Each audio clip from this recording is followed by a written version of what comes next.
When ordering products online, you fill out your address and your credit card number. Then you click on an order button that confirms your order.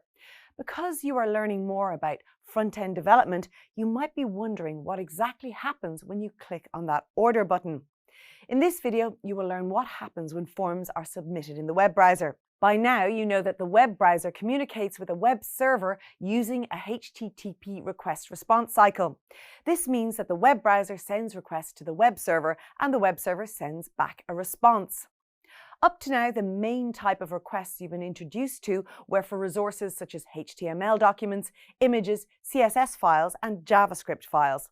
But it is also possible to send data as part of a request. This is how forms send data to the web server. In fact, there are two ways a form can send data to the web server, using the HTTP GET method or the HTTP POST method. You can specify which method the form should use with the method attribute of the form element. Let's examine an example form and see how the data can be sent using the two different methods. This login form accepts a username and password. It also has a login button that submits the form to the web server. So how would it work if the method attribute is set to GET? When the login button is clicked, the form data is sent as part of the request URL. This means that the user data is appended to the end of the URL in the web browser navigation bar. The web server receives the HTTP GET request and extracts the form data from the URL. While this is an easy way to submit data, it has three key problems. First, the length of a URL is limited to around 2,000 characters depending on the web browser you are using.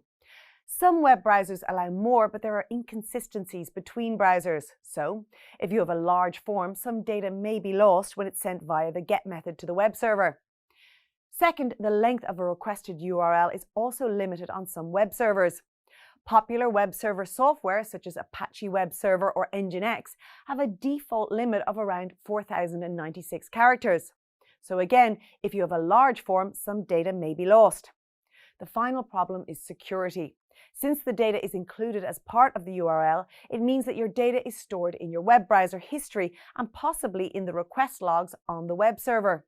If you're transmitting personal information such as addresses or credit card numbers, this is a major privacy and security risk.